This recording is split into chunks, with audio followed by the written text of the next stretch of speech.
மத்த 24:2 சொல்றாரு, ஒரு கல்லின் மேல் ஒரு கல் இல்லாதபடிக்கு இடிக்கப்பட்டு போகும். இன்னைக்கு இப்ப அங்க என்ன இல்ல? தேவாலயம் இல்ல. கர்த்தர் சொன்னபடி அந்த இடத்துல ஆலயம் இடிக்கப்பட்டு விட்டது. இப்ப அந்த இடத்துல வேற ஒரு வழிபாட்டு ஸ்தலம் இருக்கு. இப்ப ஃபைனலாக ஒரு காரியத்தை சொல்லிட்டு முடிக்க போறேன், கவனிங்க. இப்ப 3வது யுத்தம் தொடங்கும். எதுக்காக தொடங்கும்னா இந்த இடத்துக்காக தொடங்கும். ஃபர்ஸ்ட் யுத்தம் எதுக்காக நடந்துச்சு? தேசத்துக்காக. முடிவில் தேசம் யார் கைக்கு வந்துச்சு? இஸ்ரவேல்ல. 2வது யுத்தம் எதுக்கு நடந்தது? தலைநகருக்காக, எருசலேமுக்காக. முடிவில் யார் கைக்கு வந்துருச்சு? இப்ப 3வது யுத்தம் இந்த இடத்துக்காக நடக்கும்.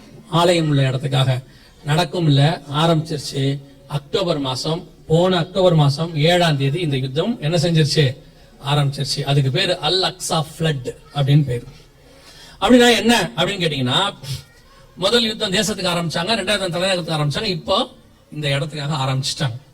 இந்த இடத்துக்கான அந்த மாஸ்க் இருக்கிற இடம் இருக்கு இல்லையா, டெம்பிள் மவுண்ட்பாங்க, ஹோலி சைட்பாங்க, அந்த இடத்த முழுவதுமா எங்களுக்கு கொடுங்க அப்படின்னு ஹமாஸ் கேட்கிறாங்க. அத கொஞ்சம் கூட தரமாட்டோம் அப்படின்னு யார் சொல்றது? இஸ்ரவேல் சொல்லுது. இப்ப இது என்ன நடக்க போகுதுங்கிறத மாத்திரம் நான் சொல்லிட்டு முடிச்சிடுறேன், கவனிங்க. இப்போ மேபி 2 முக்கியமான காரியம் நடக்கும். ஒன்று, இது நடக்கிறது எப்ப நடக்க வாய்ப்பு இருக்குன்னா, இப்போ அமெரிக்க ஜனாதிபதி எலெக்ஷன் வரப்போகுது, நவம்பர் மாசம் நடக்கும். முடிவில் பைடனோ அல்லது ட்ரம்போ யார் வேணா வருவாங்க.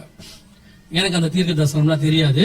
உங்களுக்கு வேணும்னா கொஞ்சம் வெயிட் பண்ணுங்க. சில ஆட்கள் எழும்புவாங்க, வருவாங்க, சொல்லுவாங்க. ஆனா இப்ப அவன் திருந்திட்டான், கொஞ்சம் பரவாயில்ல. எல்லாரும் கொஞ்சம், ஏன்னா பயமா இருக்கு, அவன் சொல்றதுக்கு ஆப்போசிட்டா நடக்குதா, அதனால இப்படி சொல்லிடுறாங்க, யார் வேணாலும் வரக்கூடும், கர்த்தருக்கு சித்தமானவர் வருவார். இதைத்தானே நாங்க ரொம்ப வருஷமா சொல்லிட்டு இருக்கிறோம். சரியா? இப்போ ட்ரம்பும் வரலாம், ஜோ பைடனும் வருவார், யாரோ ஒருத்தர் வருவாங்க. ஆனா யார் வந்தாலும் என்ன நடக்கும் அப்படின்னீங்கன்னா, இந்த எருசலேமை 2ஆ பிரிக்க சொல்றாங்க. எருசலேமை 2ஆ, ஓல்டு சிட்டி, நியூ சிட்டி அப்படின்னு பிரிக்க சொல்றாங்க. ஓல்டு சிட்டிங்கிறது இந்த தேவாலயம் இருக்கிற இடம், அந்த மாஸ்க் இருக்கிற இடம். அதை பிரிச்சு பாலஸ்தீனர் கையில கொடுக்க சொல்றாங்க. நியூ சிட்டி, டெல் அவிவ், அந்த பகுதியை யார் கையில கொடுக்க சொல்றாங்க? இஸ்ரவேல் கையில கொடுக்க சொல்றாங்க. இதுக்கு பேரு 2 ஸ்டேட் சொல்யூஷன் பேரு. இந்த ரெசல்யூஷன் பேர் என்னது? 2 ஸ்டேட் சொல்யூஷன். இது ஏற்கனவே ஐநா சபையில தீர்மானமாக போடப்பட்டிருக்கிறது. எல்லா நாடுகளும் இதை ஆதரிக்கிறது. இப்ப கூட நான் சொல்றது, இது ஜூன் மாசம், இந்த மாசம் கூட நார்வே, ஸ்வீடன் போன்ற நாடுகள் இதுக்கு ஆதரவு தெரிவிச்சிருக்குது. அதனால இஸ்ரேல் தன்னுடைய எம்பசிக்காரங்களெல்லாம் திருப்பி என்ன பண்ணிருச்சு, அங்கிருந்து கூப்பிட்டுருச்சு. சோ இப்ப இவங்க எல்லாம் சேர்ந்து இதை 2ஆ பிரிக்க சொல்லுவாங்க. சகரியா 12:3-4, பூமியின் ஜனங்கள் எல்லாரும் எருசலேமுக்கு விரோதமாக கூடிக்கொள்வார்கள், அப்படிதானே இருக்குது. இப்ப கூடிக்கொள்வாங்க. இந்த யுத்தம் உச்சத்துக்கு போகும். அதுல 2 காரியம் நடக்கும். இப்போ பைடன் வந்தாருன்னா இதை பிரிக்கிறதுக்கு அனுமதி கொடுத்துருவாரு. ஏன்னா பைடனை பொறுத்த வரைக்கும் எருசலேமை 2ஆ பிரிக்கலாங்கிற முடிவுல இருக்கிறாரு. ட்ரம்ப் வந்தாருன்னா பிரிக்க மாட்டாரு, கொடுக்க மாட்டேன்னு சொல்லுவாரு. பிரிக்கலான்னு சொன்னாலும் இஸ்ரேல் சண்டை போடும், கொடுக்க மாட்டேன்னு சொன்னா உலக நாடுகள் சண்டை போடும். சோ கண்டிப்பா சண்டை வரப்போறது நிச்சயம். இந்த யுத்தத்துல 2 காரியம் நடக்கும். ஒன்று, நீங்கள் பார்க்கிற அந்த ஸ்தலத்தில் இருக்கக்கூடியதான வழிபாட்டு தலம் இருக்கு இல்லையா, மாஸ்க் இருக்கு இல்லையா, இதை இடிச்சுடுவாங்க. நல்லா கவனிங்க, இதை இடிச்சுடுவாங்க. இதுவரைக்கும் 250க்கும் மேற்பட்ட மாஸ்க் இடிக்கப்பட்டிருக்கிறது காசா பகுதியில மட்டும். இதுதான் ஃபைனல், உங்களுக்கு சொல்லப்படுகிற அடையாளம். இது இடிக்கப்படும் பொழுது கடைசி எபிசோட் ஸ்டார்ட் ஆயிடுச்சுன்னு அர்த்தம். லூக்கா எழுதின சுவிசேஷம் 21ஆம் அதிகாரம் 24வது வசனத்தை வாசி. பட்டய கருக்கினாலே விழுவார்கள், சகல புறஜாதிகளுக்குள்ளும் சிறைப்பட்டு போவார்கள். நல்ல கவனிங்க, புறஜாதியாரின் காலம் நிறைவேறும் வரைக்கும் எருசலேம் புறஜாதியாரால், இதுதான் புறஜாதியாருடைய காலத்துக்கான அடையாளம். ஹோலி சைட்ல, அந்த டெம்பிள் மவுண்ட்ல புறஜாதியாருடைய வழிபாட்டு தலம் அங்க இருக்கு. எப்ப காலத்துல இருந்து? தாவீது, சாலமோன் தேவாலயம் கட்டின காலத்துல இருந்து இதுல இப்ப இங்க நிக்குது. கிபி 10ஆம் நூற்றாண்டுல கட்டப்பட்டாச்சு. சோ இப்போ புறஜாதியார் அந்த சைட்டுக்கு வராங்க இல்லையா, தொழுகை நடத்துறதுக்கு வராங்க. இது இல்லைன்னா அங்க யாருமே என்ன செய்ய மாட்டாங்க, வரமாட்டாங்க. அந்த இடத்த முழுக்க யார் வேலி போட்டுருவா? இஸ்ரவேல் வேலி போட்டுரும். சோ இது விழுந்த உடனே அந்த இடத்த மொத்தத்தையும் எருசலேமை யாரை கையில் எடுப்பா? இஸ்ரவேல் எடுக்கும். அப்ப இத இஸ்ரவேல் கையிலிருந்து வாங்கி கொடுப்பதற்கு இஸ்ரவேலுக்கு விரோதமா ஒரு டீம் ஃபார்ம் ஆகும். அது ரஷ்யா தலைமையில ஃபார்ம் ஆகும். அதுதான் எசேக்கியேல் 38, 39 2 அதிகாரத்துல சொல்லப்பட்ட யுத்தம்.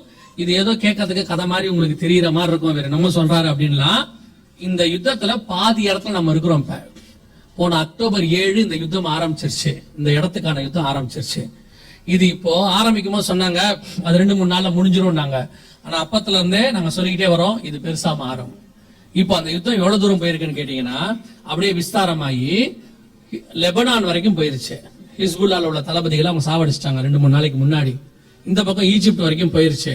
இந்த பக்கம் ஈரான் வரைக்கும் போயிருச்சு. ஈரானும் இதுக்கு நேரடியா இறங்க தொடங்கிருச்சு. உள்ள வர வேண்டிய மிக முக்கியமான ஆள் யாரு? ரஷ்யா வரணும். நீங்க பாத்திருப்பீங்கன்னு நினைக்கிறேன். நேத்து நேட்டோ நாடுகள் ரஷ்யாவுடைய விமான தளத்தை என்ன பண்ணிட்டாங்க? அடிச்சிட்டாங்க. சோ இதெல்லாம் சேர்ந்து இந்த 2-3 வருஷத்துக்குள்ளாக இந்த சொன்ன காரியங்கள் எல்லாம் நடக்கிறதை நீங்கள் காணும் போது, இதான் ரொம்ப முக்கியம். நீங்கள் காணும் போது புறஜாதியார் காலம் முடிவுக்கு வருகிறது என்று அர்த்தம். இந்த இடத்துலதான் 3வது தேவாலயம் வரும். இந்த 3வது தேவாலயத்தை கட்டி கொடுப்பதற்கு தான் அந்தி கிறிஸ்துவானவன் வருவான். அவன் வருவதற்கு முன்பதாகத்தான் உங்களையும் என்னையும் மீட்க வருவேன் என்று இயேசு வாக்குத்தத்தம் பண்ணி இருக்கிறார். அல்லேலூயா. அப்ப இந்த இடம் அவன் கைக்கு வரணும், இது இல்லாம போகணும், அங்க ஆலயம் கட்டணும். இதுகளுக்கு நடுவுல தான் கர்த்தருடைய வருகையும் சம்பவிக்கும். அதே லூக்கா 21 24 நீங்க வாசிங்க இல்லையா? 28 வாசிங்க. இவைகள் சம்பவிக்க தொடங்கும் போது, இப்ப தொடங்கிருச்சு, நல்லா கவனிங்க, தொடங்கிடுச்சு. ஆனா வசனம் சொல்லுது இவைகள் சம்பவிக்க தொடங்கும் போது உங்கள் மீட்பு சமீபமாக இருப்பதால் நீங்கள் நிமிர்ந்து பார்த்து. அப்ப இதெல்லாம் சம்பவிக்க ஆரம்பிக்கும் போது என்ன வரும்? ஒரு மீட்பு வரும். சம்பவிக்க ஆரம்பிச்சிருச்சு. புறஜாதியார் காலம் நிறைவேறதுக்கான அந்த சைட்டுக்கான சண்டை இப்ப ஆரம்பிச்சிருச்சு.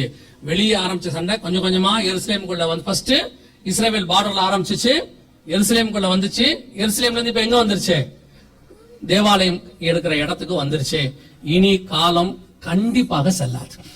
வேதத்தில் சொன்ன அத்தனை தீர்க்க தரிசனங்களும் நம் கண்களுக்கு முன்பாக. எருசலேம் சண்டை 1948 நம்ம தாத்தாக்கள் காலம், சாரி இஸ்ரேல் சண்டை. எருசலேம் சண்டை 1967 நம்ம அப்பாக்கள் காலம். இப்ப தேவாலயத்துக்கான சண்டை நம்முடைய காலம். அந்த ரெண்டையும் அவர்கள் கையில் கொடுத்த ஆண்டவர் இதையும் அவர்கள் கையில் தான் கொடுக்க போகிறார். இது விழுந்தாதான் இந்த 3வது தேவாலயம் வரும். அதை தான் அந்தி கிறிஸ்து கட்டி கொடுக்கிறவனாக வருவான். அவைகள் சம்பவிக்க தொடங்கும் போதுதான் நம்முடைய மீட்பு இருக்கிறதாக வேதம் சொல்லுது. இந்த இடத்துக்கோ இங்க வரப்போற தேவாலயத்துக்கோ நமக்கு எந்த சம்பந்தமும் கிடையாது. இது நமக்கு தேவாலயமும் கிடையாது. அது நியாயபரமான தேவாலயம், அவங்களுக்குரியது, நமக்கே கிடையாது. அந்த தேவாலயமும் நிக்காது. அந்தி கிறிஸ்துவே அதை இடிச்சிருவான். ஆனா உங்களுக்கு எனக்கு என்ன அடையாளம் கேட்டீங்கன்னா, இதெல்லாம் சம்பவிக்க தொடங்கும் போது நம்முடைய மீட்பு சமீபமாக இருக்கிறது. நம்முடைய ஆண்டவர் வந்து நம்மை அழைத்து கொண்டு போக போகிறார். அப்ப இனி நமக்கு காலம் செல்லாது. ஆல்மோஸ்ட் இந்த வார் ஸ்டார்ட் பண்ணி எத்தனை மாசம் ஆயிருச்சு? 7 மாசம் ஆகி போச்சு. அப்படியே விஸ்தாரம் ஆகிட்டே இருக்குது. இதுல உள்ள ரஷ்யா நுழையணும். ஒரே ஒரு நாடு, எசேக்கியேல் 38 அதிகாரம் 2-3-5 வசனம் வரைக்கும் வாசிச்சு பாருங்க. அங்க சொன்ன நாடுகள் எல்லாம் உள்ள வந்துருச்சு.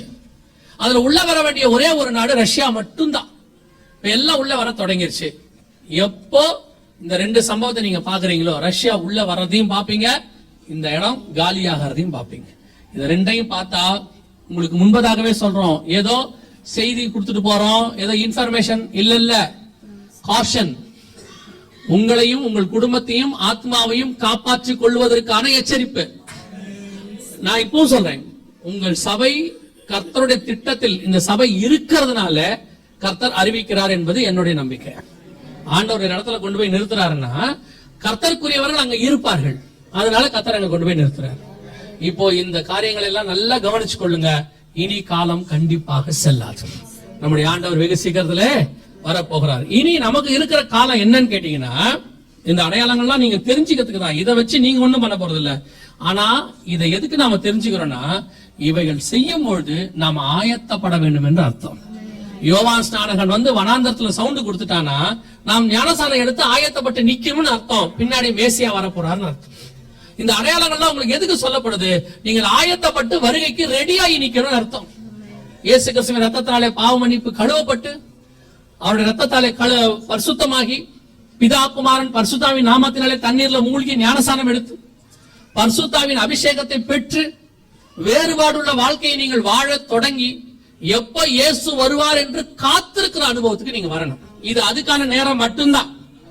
எலிசா சொல்ற மாதிரி இது தோப்புகளையும் துறவுகளையும் வாங்குகிற காலம் அல்ல. இது கிறிஸ்துவை சந்திப்பதற்கு காத்திருக்கிற காலம். இடையில உங்களுக்கு என்ன தேவையோ அதை பரலோகம் கொடுக்க வல்லமை உள்ளதா இருக்கிறது. அது ஆகாரமோ இருப்பிடமோ டிரெஸ்ஸோ என்ன உங்களுக்கு கொண்டு பரலோகம் செய்யுமோ அது செய்யும்.